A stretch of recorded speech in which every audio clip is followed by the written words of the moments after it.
All right, so today I'm going to guide you through everything that you need to get started on your journey to be your fittest, strongest, and to play your best rugby of all time.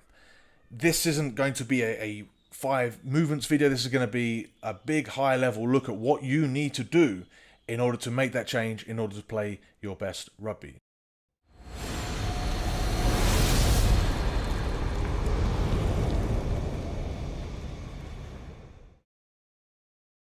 Yes, welcome everyone to the Rugby Muscle Podcast. I'm your host as always, TJ, and as I've said, if you listen to last week's podcast, we are doubling down on the Rugby Muscle Podcast in 2023. I do think it's the best way to deliver information for you guys that want to navigate through the mess of training, navigate through the mess of dieting, and apply it to play your best rugby, to perform at your best, and to feel great, but without making all the sacrifices or trying to become professional or without the stop-start, without the overwhelm, and really nail it and really get into the best shape of your life. And I do believe that if you listen to these podcasts, this is why I'm starting with this one, if you listen to these podcasts sequentially starting from now and make it through the year, firstly, I would appreciate along the way if you give us a review. If you already think it's good enough, give us a 5-star review. It only takes 2 seconds on Spotify or Apple Podcast. If you want to type up a few words, that would be great. If not, that's fine.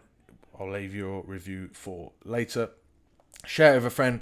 Keep growing, because this podcast is going to be a huge source of information as to how you can perform your best and enjoy rugby to the fullest.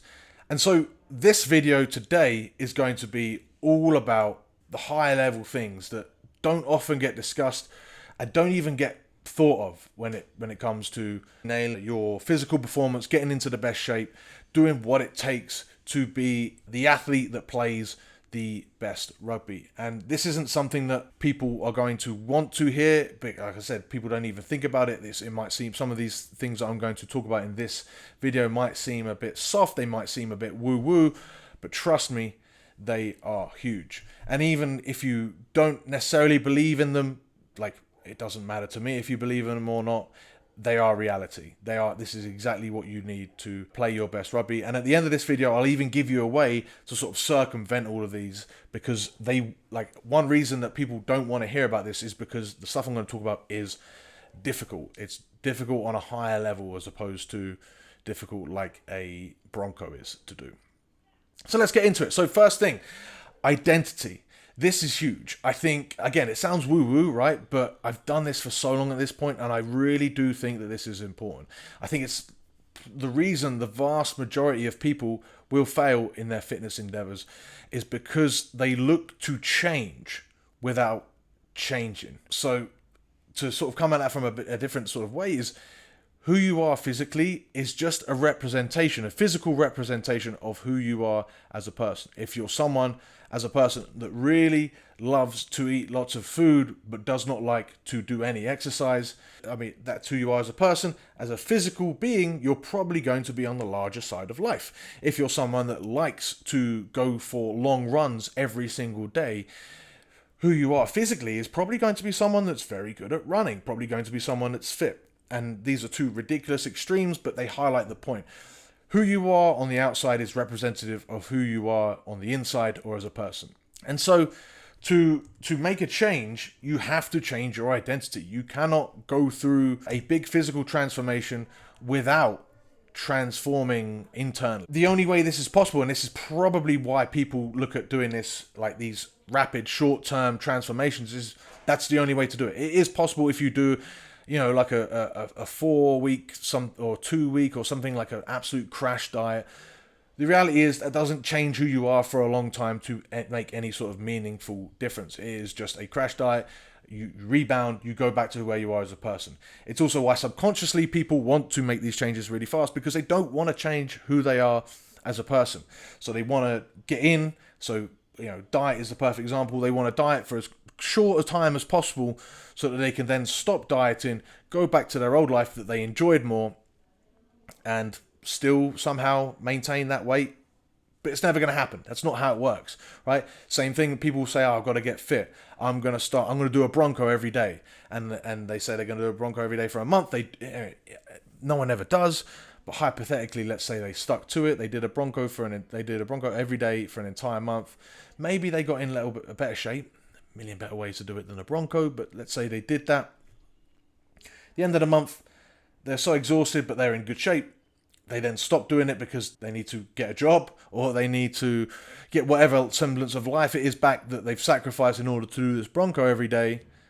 Bronco's actually a bad example because it takes less than 10 minutes to do, and it's not actually going to make you that much fitter. Anyway, say they did it every day, say they got fitter, they go back to who they are as a person. Slowly but surely, they're going to go back into who they were as a person before running those Broncos, and they're going to be back in bad shape. So what you've got to understand, changing your identity is hard. It takes a long time, but so is any sort of meaningful physical change. So they can both coincide at the same time, but you have to start with the identity first, because otherwise you're always going to resort back to your old identity when things get tough. So what I'm talking about when I'm saying changing your identity is things like no more jokes about being fat. Right, that's one I see all the time. No jokes about being in bad shape, because if you view that, if you're telling yourself that's who you are as a person, that's who you're going to be as a person, that's who you're going to subconsciously say, it doesn't matter, what's the point of doing this diet, and you're going to give in eventually, right?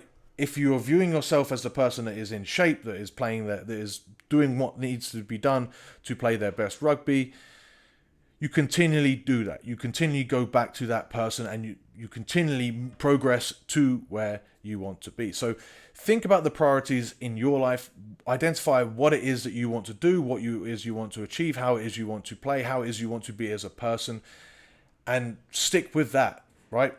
I have a whole process that we go through with Rugby Muscle to really get people to get this on a crystal clear view, and I do think it makes a huge difference. In fact, the guys that come through our onboarding and don't do this, more often than not, like, they'll drop out sooner than the people, or they'll have less success, definitely, than the people that really identify with the change that they want to make, right? So, like I say, jokes about being fat, because if you're joking about being the fat person, you're still seeing yourself as that fat person. If you're joking about being out of shape, if you make even subtle jokes, right, that's constantly telling yourself that you're not the person that's in shape. So that it's constantly, you're now swimming upstream every time you're trying to improve yourself, because not only are you putting in this physical effort, you're also going against who you are identifying as a person. You're saying, yeah, this is, subconsciously you're thinking this is a waste of time.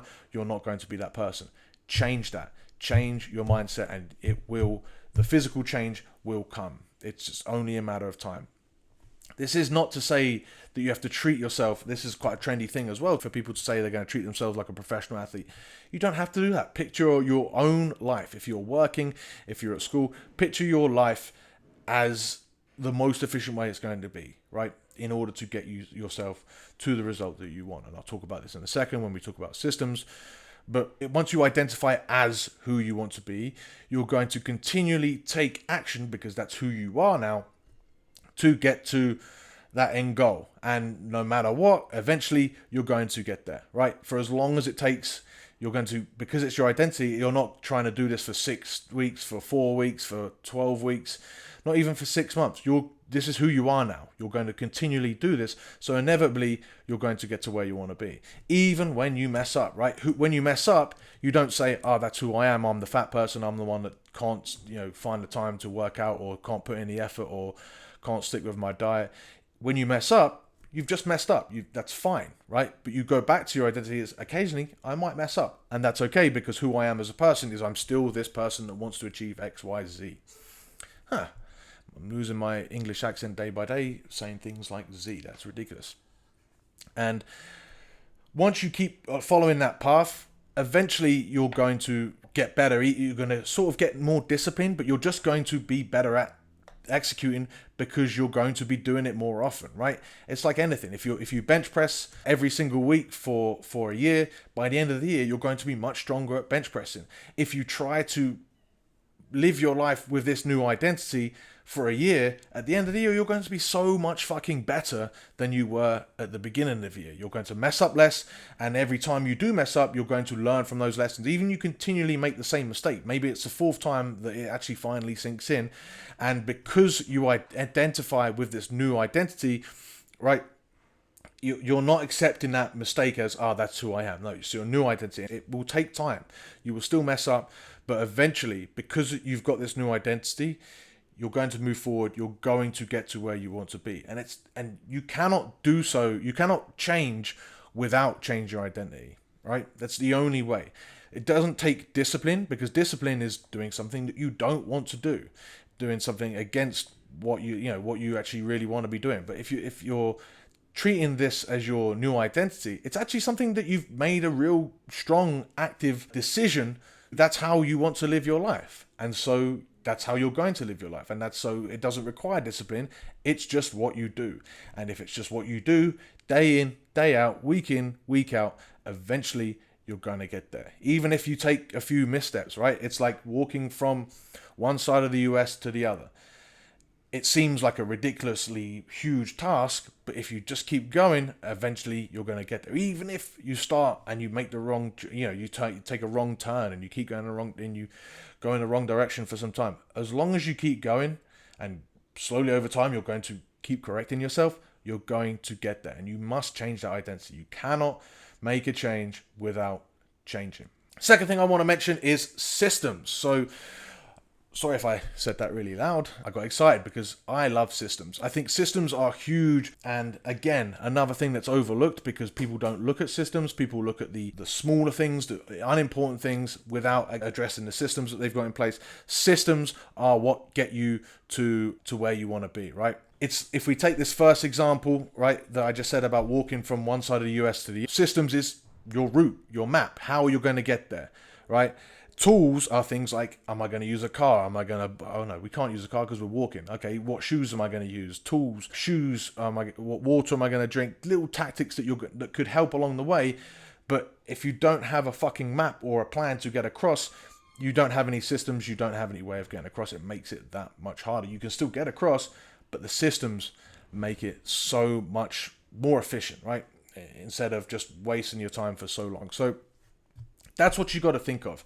It's the difference between, as Alex Hormozy calls it, global and local problems. I like this quote that he said before. Actually, it's not really a quote, but it's something he mentioned before about the more we think globally rather than locally, the better things are going to get. So he says about financially inefficient people, thinking about like short term with their money, like, hey, can I get $20 and I'll get you back next week? Or, hey, I need $5 for the less money you have, the shorter term you're looking for your money. I just need a 50p so I can get on this bus here, right?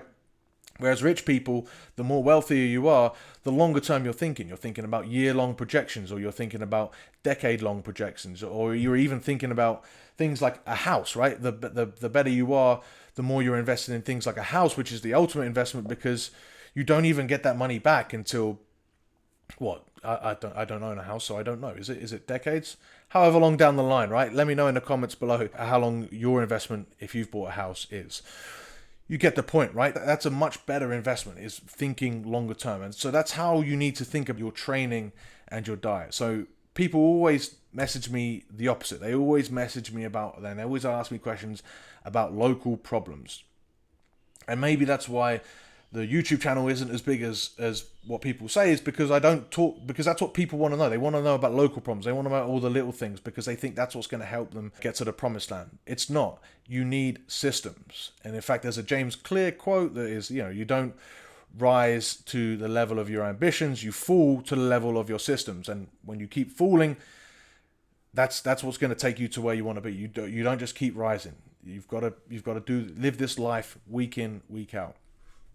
And I'll actually talk about more of that in the third thing. But for now, understand how systems work. So instead of looking for the ultimate training split, you just want to create a schedule and a system for a schedule where you can consistently train week in, week out, and then fill that schedule with things that you need to do in order to improve, in order to get to where you want to be.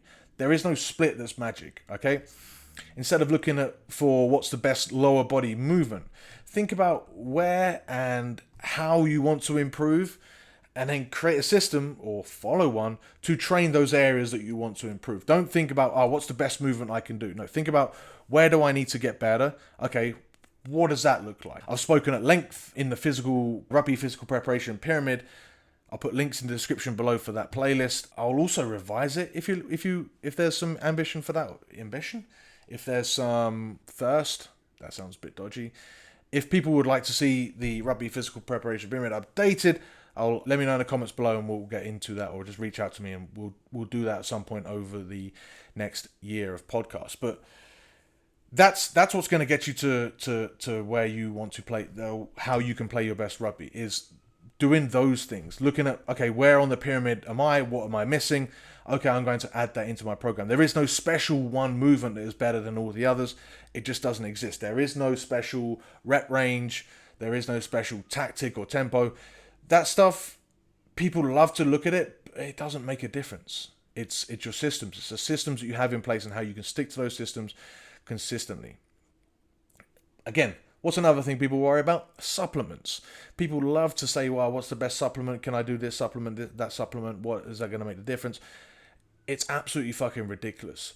People would rather think about that than think about their overall diet. And in fact, like, you should know by now, if you've listened to this podcast long enough, or if you've watched the YouTube channel or followed Rugby Muscle for long enough, I don't even recommend barely any supplements to take. Well, first off, I think about protein powder as a food, but other than that, right, your overall diet is going to make the vast majority of difference. So focus there first, and again, create a system whereby you can eat a diet that gets you to where you want to be. All of this stuff is going to take time. It's going to take time to create a system. It's a lot harder to do this stuff, to take a step back, to look and create a long-term plan, to refine that plan into your system that's going to be how you train and how you take care of business, how you get to where you want to be. But that's okay, because as we've said, this is going to take a long time anyway, right? If I told you, actually, the best exercise you can do is Zercher rear foot elevated split squats. You could go do Zercher rear foot elevated splits in less than an hour, and you could go do 3 sets on each leg. Is that going to make much of a difference? No, not if you don't have a system to implement it. It's not going to make any difference. So you've got to understand that it's the system that allows you to make that big change. And so you figure out who you are, you get your new identity, and then you figure out the systems that person with that identity is going to stick to in order to get to the results that you want as that new identity. Yes, again, I told you this is going to seem high level. I told you I'm going to lose a few of you along the way. That's okay. This stuff is so important that if you're not willing to listen to this, you're not willing to make the change, that's okay. I don't need your views. I don't need that person, that input. I want to help here. This is exactly what this channel is about. It's really about helping rugby players make that change. So with that in mind, we'll go on to the third and last point I have here as far as getting in shape for rugby, the higher level things that we need to implement, and it's going easy. I mean, like I said, this is going to seem woo-woo and it's going to seem soft. Seemed woo-woo now here's the soft part. But going easy is absolutely massive. Every time people come into the Rugby Muscle sphere, they are surprised that the training isn't necessarily as hard as they'd hoped that, or they thought it was going to be. But over time, the results really do speak for themselves. And in fact, with everyone I've seen train that's pushed themselves too hard, all the time that ends up being a failure, including myself. Every single time I've given up on a style of training for myself, or I've written out a program for myself and then I haven't seen it through, and therefore I haven't got the results of that program, it's because I've gone way too hard and I've gotten too ambitious. I remember when I used to do 3 workouts a day because I watched Rich Froning on the CrossFit YouTube channel do it, and I thought, bloody hell, he's in great shape. I can do that. I've got the time to do it. I lasted less than a week. I think I lasted till the Wednesday, and it was ridiculous. I was trying to do it. It was just way too much. I remember doing my second session of 3 on the Tuesday was snatches for time or something, very CrossFit-y, right? And I was dying, and I was like, what am I doing? And the reality is, I was just pushing myself too hard. There's no way I was ever going to stick to that. I was always going to mentally burn out.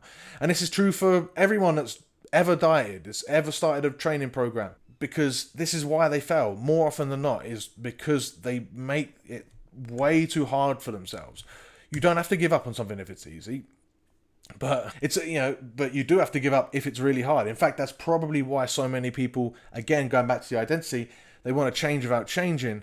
Well, that's why they want these results so quick, because they want to make things so hard for themselves that they don't want to do that forever because it's so bloody hard. So it's kind of like it's a vicious cycle of never getting the results you want. It's because you want the results really quick, where you have to train really hard. Well, if you train really hard, you're always going to give up. So then you want results quick, and you get stuck in this loop. And that's why this podcast is so important for you to listen to pay attention to really let sink in. If you actually want to make a change, not just say you want to make a change, not just train hard for a week and then just be the same fucking person and never actually get that much better.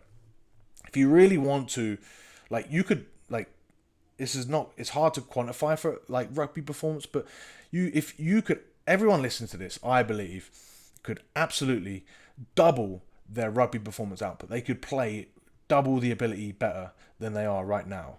And it's because it's so bloody hard to do so that they don't, right? And this is one of the reasons it is, because they push themselves too hard and then they give up because it's just not sustainable. And I could say, making things easy can refer to obviously your schedule, but we've already spoken about that, right? You just set the schedule to where you want to do, but a lot of people will do that, right? They have to sacrifice so much to stick to their new schedule. It gets really hard. Guess what? They give up. They go back to who they were, and they never make that change. It can also refer to the diet, right? If you've dieted you've dieted the way you are, or you have done for the past however long you've been alive, or however long you've been an adult, that's a long time to sort of change, right? So any small change that you're going to make is still going to be hard. So just make the small changes first. Make those small changes. As long as you've identified with it, you're going to stick with them, unless they're too hard. If they're too difficult, you're going to give up on that identity. You're going to give up on this new idea that you want as a person. Make things easy for you so that you don't give yourself that easy out. Because again, you're identifying as to who you are going to be as in the long term. So if you don't get amazing results in the next 2-3 weeks, it doesn't matter. Just stay on the path. Just keep moving. Just make sure that things are so easy that there is no way that you cannot succeed. That's how you get onto the path to success. That's how you actually make a difference. And so it's not just within, the overall bigger picture. It's also within the sessions themselves, right? I see guys all the time in the gym. And again, this is another rugby. This is probably the rugby muscle cliche, is that I'd say 99% of people, some people come into rugby muscle untrained, but of the people that come in already training, every single one of them does less. They do much less with rugby muscle than they did before. But guess what? They get better results because they were already doing too much. And because they were doing too much, they're probably inconsistent. Doing 4 different exercises for chest. You don't need to do 4 different fucking exercises for chest.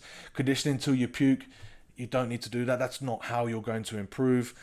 People love to make things really hard for themselves because that then makes them feel like they're going to get the reward. Don't worry about the reward. Your reward is your identity. The reward is the work itself. Don't worry about making it so hard that you have to have the gratification that you've worked so hard that you've earned something. You haven't. No one gives a shit about how hard you work. They give a shit. You don't. You don't give a shit about how hard you work. You give a shit about the results that you got of the work that you've put in. So if you're working really hard for 2 weeks and you've given up, you're not going to get results. Make it so easy that you don't give up. Make it so easy that you stick with the program. Make it so easy that you can continually improve. That's what you need to do in order to get results. It needs such little work that in the short term, particularly if you're just starting, it's going to seem like nothing. And that's great, because then you can stick with it long term. You can identify with this and you can build up positive change because you're doing what's necessary to make the change. 2 lifts a week is easily enough work to continually get stronger and improve in so many different areas that will relate to your rugby performance. Bodybuilders and powerlifters will tell you that you need to do more, but that's because they're eager to improve the top 10%, and that's all they give a shit about, and that's all they're doing. They're not doing rugby training, not playing rugby. They're not doing trying to improve in the other areas. They're just looking for muscle growth. That's all they want. Fine, let them have that, but you could get most of the results from just 2 sessions a week. And that's going to get, at minimum, it's going to get you 80% of the way there, which is already further along than you are already. And it's already going to make a huge impact on your rugby performance. Same thing for fitness. If you want to get fitter, you don't have to run every single day, although you could. It's easy just to, because it's so easy to knock out slow runs. Actually, you could do it every day because it's so easy. But I wouldn't recommend it. I'd recommend the minimum amount, again, looking at your schedule, that you can. But just go knock out some slow runs or some zone 2 training. Zone 2 training is making a comeback. In fact, I'll say the details on the zone 2 training for another podcast where I'll take a deep dive. But it's easy cardio. It seems really easy. People hate doing it, or I think people don't like doing it because they feel like they need that gratification of working hard, of feeling good that they've accomplished something. You'll have accomplished a lot by doing steady state, easy work, because you'll be getting your aerobic system so much better. And I've had guys I'm so sold on this now, it's ridiculous. I've had guys that have had over a decade at the top level, and they've continually improved. They've gotten stronger and gotten fitter than they ever were in their 20s. I've had guys make unbelievable performance improvements at all ages, from as little as one run a week. And I'll save some examples for that Zone 2 video, but again, understand that it can be that easy. One run a week, that's it. I have one guy that did one run a week. He didn't do anything else. He did one slow run a week, and he had the best season of his life at 37, I believe. Unbelievable. Most people won't do that because they want the gratification of work, of feeling like they've pushed their, gone balls to the wall, or they feel like they've eked out everything they can. Don't look for that. Make things easy. Make it easy so that you can continually improve just a little bit, week to week, maybe, and maybe even just improve month to month. But continually do that. Identify that's who you want to do, and that's it. Now you're set. All you have to do is focus and stick with this, and eventually you're going to hit the golden ticket. You're going to be at your best ever rugby performance. You're going to be playing amazing rugby. You're going to be feeling great. It's inevitable. Stick with this new identity relentlessly. Stick with your systems and start easy, and you're going to get there. Each time something doesn't work or you fail, you just course correct and get better and better and better. And in future podcasts, we're going to discuss some of the details about what that can look like from an actual training and dieting point of view. But I'll break it to you here. These details are not as important if you really want to make a change as we've discussed here. What I've discussed in this podcast is absolutely vital. And if you take this on board, then what's going to follow in the rest of the year is going to be that much more applicable, because you're going to do it, and you're going to you're going to make the big difference. You're going to make the big change, and this is what makes the big difference. People think what they're missing is the details, like there's some magic trick that they're missing, but there isn't. You're going to have to change, and the only way that you are going to change is with systems and changing your identity and setting things up so that you cannot fail. So I promised you that there was going to be a way to circumvent this kind of process, because it does take a lot of effort. It is hard. It does take time. And here it is. And it's going to sound like a little bit of a pitch, but it's not a pitch. It's just a reality.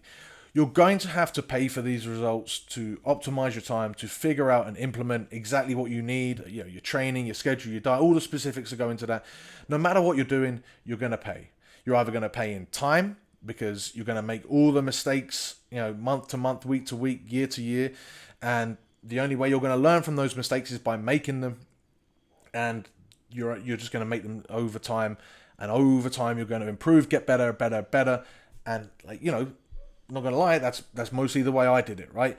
I also combine this with what you can do, which is consume a lot of information, and that will help you circumvent some of that time, right? So the more information you consume, hopefully, the less time it takes training-wise, because you're going to make less and less mistakes. You're going to get better and better direction. You're going to have a bit more of an idea to figure out, what were mistakes, what mistakes you could be making, what you could be doing to move forward and to play your best, to perform your best, to optimize all these systems. And again, then you're paying with still time, because it takes time to consume that information, but you're also, you're increasing the speed that it takes to actually get to where you need to be, because you're cutting out some of the mistakes that you might have made without that information.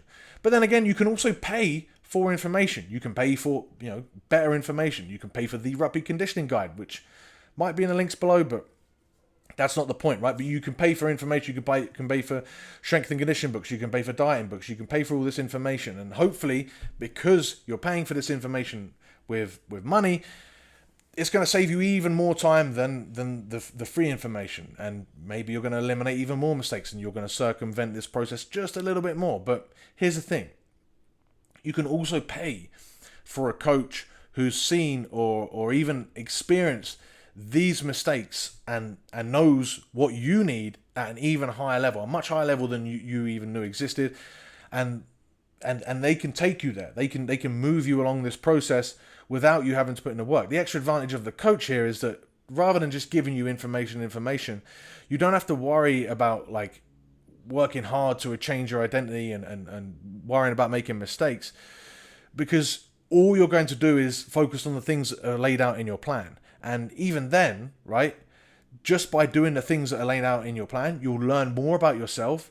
You'll be able to even create this new identity and follow along these systems, because these systems are going to feed into that new identity that you have without you even having to struggle to implement these changes, because all you're doing is following along with good coaching, with good guidance, with good instruction.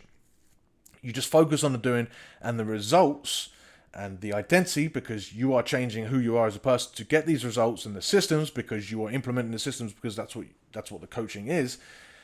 All that stuff takes care of itself, and you're there, and you've circumvented that whole process of this arduous process that could take years and years and years.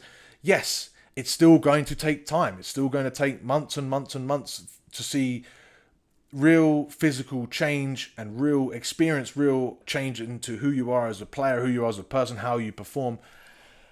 You'll see small changes, and as time goes by, like, you'll completely revolutionize how you play, and you'll be able to do that without having to worry about, am I making mistakes, and risking, because that's the thing here with this identity, is risking going back to who you were as a person. Of course, you can always just quit and then you go back to who you are as a person, and that's fine.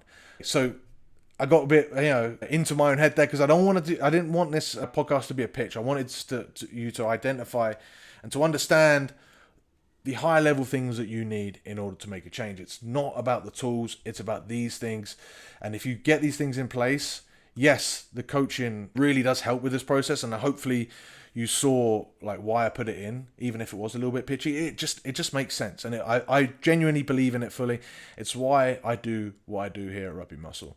But if coaching isn't on the cards for you right now, for whatever reason, particularly financial ones, like, that's totally cool, and you'll be getting enough information from these podcasts this year that if you commit to your new identity, you commit to creating these systems and thinking long term, I've got no doubt that you'll nail it. If you believe in that as well, let me know in the comments below. Let me know by giving a 5-star review. I would appreciate you sharing this with any teammates, with anyone that would like to listen to it. I believe that's all the information I can give for you right now. Actually, I'll tell you what, if you are interested in hiring me as your coach, I'll put it in as the first link below the description, or in the description below. So click that out. It'll be one page, one quick form that you want to fill out, and we can get going with that process. At no point are you going to be pressured into buying. This is just where we gather more information about each other, figure out whether it's going to be a good fit, whether it's going to work for us both, and then we will get to nailing it if it is the thing for you. All right. Thank you guys so much for listening. I'll see you in the next one.